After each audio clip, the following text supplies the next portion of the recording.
Welcome to the podcast for Runaway. I'm the author, Sabine Wilder, here to read my book to you.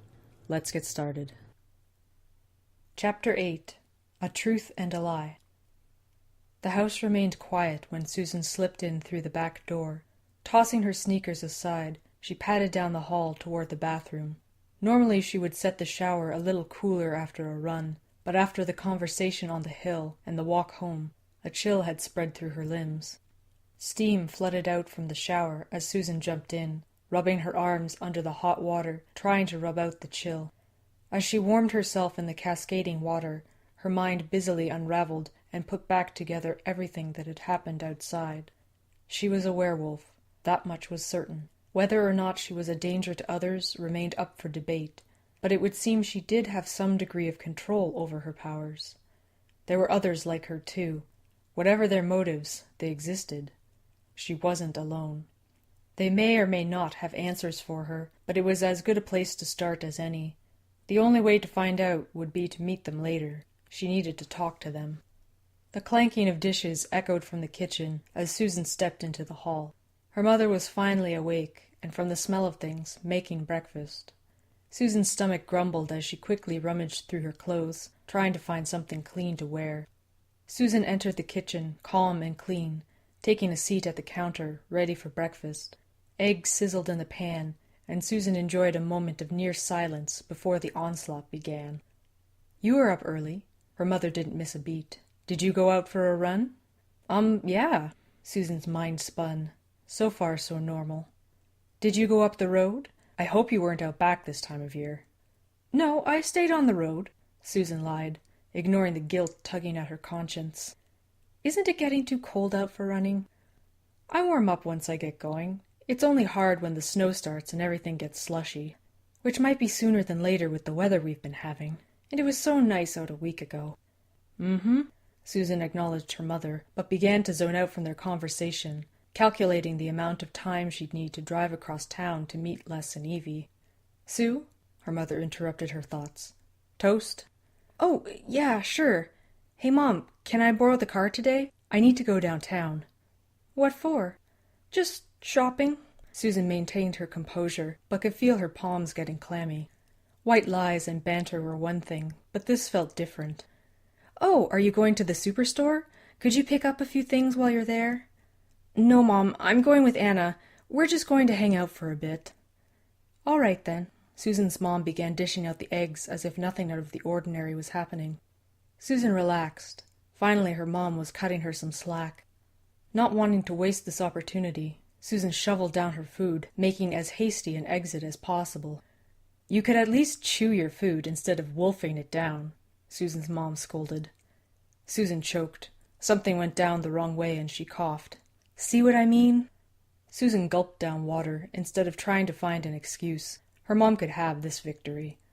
"Sorry, I was really hungry after my run. I'll chew next time. Gotta go." Susan drove out to the Tim Hortons at the south end of Timber Creek, where she was supposed to meet the Burns siblings. She sat for a moment after parking the car, trying to unravel her thoughts again, but it was no use. There was only one thing to do. She stepped out of the car, but stopped when she saw the people milling through the window of the coffee shop. She wasn't sure who she was looking for, as she had no idea what the Burnses looked like as humans. Susan laughed at the thought of a werewolf lining up for its morning coffee. A familiar scent hit Susan's nose, and she turned to see a boy waving at her from a bench across the parking lot. It had to be Les. The resemblance was obvious, down to the smug grin and the twinkle in his eye. Sitting next to him was an older woman, probably in her 30s, who appeared to be ignoring Susan, focusing instead on the steaming cup of tea in her hand. Susan made her way across the parking lot, and when she got close, Les jumped up to meet her. "Did you want to get something?" Les tilted his cup toward the coffee shop. "My treat." No thanks. I'm fine. I'm not much of a coffee drinker." Susan was anxious to get on with their conversation. "Suit yourself." Les took a sip from his cup. "Let's take a walk." Evie rose from the bench, pushing back a lock of brown hair before eyeing Susan. Susan felt Evie's cold stare boring into her, and she looked away. Suddenly Susan felt lighter, as if there had been tension in the air that she hadn't noticed. She followed Evie, and Les strolled along beside her. Together they meandered down the streets of the nearby suburb. Susan's mind raced with questions, but she wasn't sure where to start. Les took the conversation past pleasantries. "So I take it your family doesn't know, then, about the Wolfe stuff?" "No, they don't." Susan hadn't had anyone to talk to about her struggles besides Anna, and even then, there was no way Anna could understand. "I see." Les chewed at the rim of his now empty coffee cup. "Is there anyone who does?" Susan's heart jumped into her throat. What happens if someone does know? Or even if they find out by accident? "Don't worry," Les reassured her. "It's not the end of the world if someone finds out, or suspects. We'll deal with it. Normally we encourage getting family involved, especially seeing as how they may share a bloodline." "Bloodline? So it's hereditary?" "Bingo. No bites or transfer of bodily fluids required. It's all in your genetics." "So this could happen to my mom, or my brother." Susan shuddered. She didn't wish what she'd gone through on anyone, least of all her family. "It's unlikely to affect your mother." Evie dropped back to walk by Susan's other side. Awakenings seldom happen past middle age, but she may be a carrier. "Most people awaken around puberty." Les bumped her arm playfully with his elbow. "Gives a new meaning to the change, doesn't it?" Susan laughed, her tight chest making it sound sharp, because going through puberty isn't fun enough already. "But wait, if it's hereditary, shouldn't you have an idea who's a werewolf and who isn't? How come no one warned me?" "The answer is that we don't know." Evie stared off into the distance. "Many bloodlines have been lost to us over the years. We haven't always been this organized." "But you're organized now?" Susan said. "And you have your own system and rules and everything." "We try to operate under the laws of our human hosts for the most part," Les said. "But then there are certain things that humans don't have laws to govern, or we feel they don't apply to us. That's where we come in." "Right." Susan drew out the word. "Where did you say you came from again?" "The bureau that governs all werewolf comings and goings is called Fenris." Les threw her a cheeky grin. "You'll become very intimate with their workings over the next little while." "Because of Jim?" "Yes." Les opened his mouth to say more, but instead scratched the back of his head and looked to Evie. Evie's face was grim. "There's also a complication." "That you keep mentioning but haven't told me anything about." Susan stomped her foot on the pavement, drawing their walk to a halt.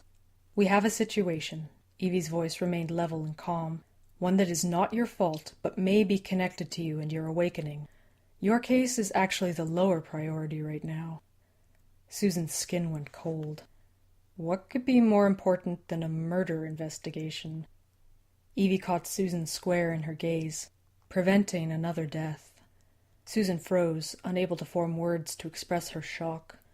Evie continued, "Susan, I'm very sorry for what you've gone through, and everything you're about to go through, but we have reason to believe a dangerous criminal is here in Timber Creek." "Whoa, like, what kind of criminal? A werewolf? I thought we could control ourselves." "Control is learned," Les said. "Some have an easier time with it than others. In the end, though, we have as much free will as any human, and like humans, you get some bad apples." "This criminal is one of us," Evie said, "and we deal with our own kind in cases like this. He's killed before, and he'll kill again. It's only a matter of time." Susan took a moment to stare at her feet as everything swirled through her head. "What can I do to help?" Les put a hand firmly on Susan's shoulder. "You're already helping by cooperating with us.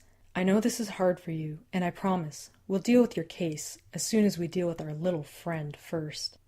"We call him Hunter." Evie's lips tightened at the name. "But he could be operating under any alias, disguising himself as human. We've been chasing him for many years, but he's cunning. What's worse is that he enjoys taunting us. It's all a game in his twisted little mind." "Sounds like a real nice guy," Susan said. "Actually," Evie said, "he can be quite charming when he wants to be. He blends in with humans extremely well. He's done it for years, and he's good at what he does." "And you think this killer, this Hunter, might be connected to me somehow?" "Not so much connected as close to you," Les said. "You were not aware of what you were, or that there were others like you, but he's probably known about you right from the start." Susan racked her brain. She couldn't picture anyone she knew being a cold-blooded serial killer, but then Maybe it was someone she didn't know all that well. So what's this hunter guy like? You said you've been after him for years. How old is he? That's not easy to answer. Les hinted at something, as if he wanted Susan to guess. Susan took the bait. Why? We age differently from humans, Evie said. We can live for a long time, and often we pause at certain stages in our development. No one really knows why, but there's a chance Hunter's just as young as he used to be, or that he's aged significantly. How long is a long time? Susan couldn't tell if Les was joking, but Evie seemed genuinely serious. Do we live forever? No, Les laughed. But a few 100 years isn't too shabby. Are you serious? Les pointed proudly to his chest. I'm over 100, give or take a decade. That's not even funny. I know. You think you have problems. I've been a teenager for over 100 years. Susan was about to laugh at the absurdity of it all when her phone buzzed in her coat pocket. Her stomach lurched as her home number flashed across the screen. I need to take this, guys. 1 sec. The phone was barely to her ear when her mother's voice burst from it. Susan, where are you? I told you, Mom, I'm out shopping. With Anna, right? Guilt welled in Susan's stomach. Yeah, like I said this morning. Then would you care to explain to me why Anna answered the phone when I called the Russells? Panic spread up Susan's throat like wildfire. I just wanted to get out of the house, okay? No, it's not okay. Where are you? I'm fine. I'm down at the Tim's in the South End. I'm out for a walk with some friends. Susan Wolfe, you get in my car and drive your sorry butt home right now. We'll talk about this when you get home. Susan hung up the phone, holding it at arm's length, staring blankly at the screen. Les broke the silence. That didn't sound good. It's not. I kind of lied to my mom about where I was, and now she's freaking out. You lied to your mom? Les grimaced as if he had stepped on something sharp. What was I supposed to tell her? Bye, Mom. I'm meeting up with a couple of strangers I met this morning. By the way, they're werewolves, but don't worry, they haven't bitten my head off yet. I get it, Les said. We've put you in a tight spot, so let's take a minute and think about what we're going to do next. There is no we, Susan said, irritated. I'm going home. I lied to my mom, and now she's freaking out. I'm probably going to be grounded for the rest of my life, so I don't know what you think I'm going to be able to do to help you. I understand. Les's calm, level tone was more grating than reassuring. I'm sorry, Sue. We've screwed things up. No, I got myself into this. I'll get myself out. Just give me some time to go home and talk to my mom. Maybe we should go with you. Evie stepped forward. Evie, you know we can't right now. Les stood in front of her, blocking her way. Why the hell not? We've already made contact, and things are only going to get more complicated. Screw protocol. Fenris will have our tails. Look. Susan held up her hands, stepping between the siblings. I'll sort this out, okay? Just give me some time. We might not have time. Evie's normally level voice wavered. Les pushed his sister back, handing Susan a card. We'll give you an hour. If you can't sort it out on your own, we're going to have to step in. Call me when you've sorted things out with your mom, or if you change your mind and want our help. Susan took the card, running her fingers over the embossed letters and numbers. Thanks, Les. I'll call soon, I promise. She hadn't even made it back to the car before Anna called in a panic, asking frantically if Susan was all right. She had really done it this time. Not only was her mom mad at her, but now Anna was freaking out as well. They both panicked over the smallest things, and it was amazing how one little white lie was turning into a disaster. She would be pushing her mom's patience and her hour ultimatum, but Susan needed to stop at Anna's on the way home to do some damage control. Anna was already waiting for her on the curb outside of her house. Clouds loomed overhead, making everything gray. Susan pulled over to the side of the road. She hadn't even gotten out of the car before Anna was in her face. Are you crazy? Your mom's going to kill you. Anna's normally pale skin was drained of color, looking like paper in the gray light. Tell me something I don't know. Susan slammed the Honda door. You could have told me. I would have covered for you. I didn't think about it. I'm sorry. Susan's hands flew into the air. What's so important you couldn't tell me? Hurt replaced Anna's frustration. No, it's not like that. I didn't... Susan's world was swimming. She pressed her fingers to her temples and focused. I didn't think things through because I was in a rush. I couldn't tell my mom. Jesus, I just wanted her off my back for 5 minutes. But you dragged me into this? I didn't think she would find out. I was only supposed to be gone for a couple of hours. Doing what? What is so important you couldn't at least give me a heads up? Susan stared at Anna, taking in a sharp breath. There are others like me. Other werewolves. They found me this morning on a run, but Mom doesn't know anything about the wolf stuff, and I can't tell her right now. I don't even know what's going on. And suddenly, someone's there offering me a lifeline. I had to take it. And you didn't think to tell anyone where you were going? What if they did something to you, Sue? They're not like that. Oh, I suppose you're real good friends after meeting for 5 minutes. You wouldn't understand. Something snapped behind Anna's eyes. Right. I wouldn't understand what it's like to be different. To have a secret you can't tell anybody. How could I possibly know what it's like to have people assume you're normal on the outside, but on the inside you're struggling to keep this screaming urge in check? Susan opened her mouth to protest, but something in Anna's voice stopped her. There was something there, something Susan couldn't remember. Anna let the full force of her fury out. How could I understand? How could you understand? You've been a werewolf for a week and you're falling apart. Now imagine keeping that secret with no one to talk to. Try lying to everyone, even your best friend, because you're terrified you'd lose them if they knew the truth. Realization crawled up Susan's spine. Anna, No, shut up. Just shut up and listen for once. It's always about you, Sue. You said you'd make time and you never did. But then what could possibly compare to being a werewolf? It must be so hard. Not like being gay. That's so yesterday. Kids are over it these days, especially in small towns. The pieces clicked into place. Susan had been so wrapped up in her own problems that she completely forgot about that nagging little puzzle she was trying to coax out of Anna. Now it was all laid out in front of her. I'm sorry, Anna. Forget it. No, wait. I know I've been wrapped up in this whole thing and... You don't get it, do you, Sue? You don't need me anymore. You have your new friends who can clearly help you more than I ever could. Go play fetch with them and leave me alone. No, Anna. Susan reached forward to grab her arm, but Anna pulled away at the touch.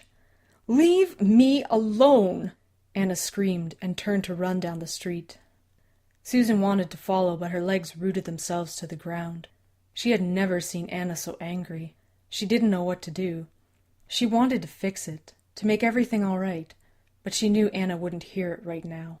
Anna needed to blow off some steam, and Susan needed to let her.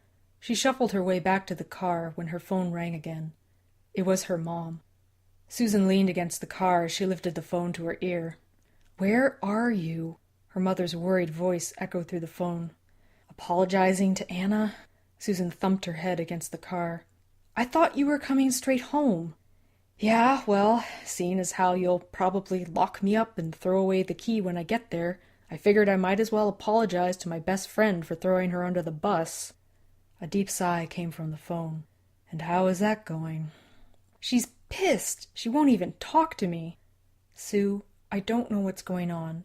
I know you're having a hard time right now, but I'm here for you. Come home and we'll talk about it. I promise I won't throw away the key. Tears welled in Susan's eyes. But you might lock me up? We'll see about that. Her mom was being reasonable. After all, she had no idea what was really going on. Maybe it was time to tell her the truth. Susan agreed to come home, but no sooner had she hung up than she was reaching into her coat pocket, fumbling with a little paper card and mashing numbers into her phone. Hello? A cheery voice answered. Hey, Les, it's Sue. Oh, hey, how's it going with your mom? I haven't even made it home yet. Really? You live that far? No, I stopped at Anna's, my best friend's, to apologize for getting her in trouble. But then we got into this huge fight and she ran off. She's so mad at me. This is all my fault. It'll be fine, Sue. I'm sure she'll come to understand. That's just it, though. She's the only person who understands. Susan bit her lip before rushing into her confession. Les, I told her about everything. I've even changed in front of her, and now she's so mad at me she actually ran off. Whoa, wait a sec. She knows you're a werewolf? Yeah. Susan steeled herself for the consequences. Is that a problem? Well, yes and no. She wouldn't be the first human to find out about us. She'll have to be debriefed and all that stuff, but don't worry. It's not as bad as it sounds. Les paused, a silence falling between them. But right now, we've got something a bit more pressing than politics. Remember that criminal we're after? Susan's blood ran cold. We didn't get to talk much about him, but because of your awakening, we think there's a chance his victim will be someone close to you. I don't want you to panic, but better safe than sorry. You said Anna ran off. Do you know where she went? Susan looked down the street. There was no sign of her. I don't know. She ran off, but she doesn't want to talk to me right now. Even if I found her, she might run away again. Not that I couldn't catch her, but... Calm down, Sue. I want you to look around and see if you can find her, but don't go too far. Tell me where you are, and Evie and I will meet you there in a heartbeat. Susan could hear a car revving up in the background as she gave Les directions. There was no time to waste. The hunt was on.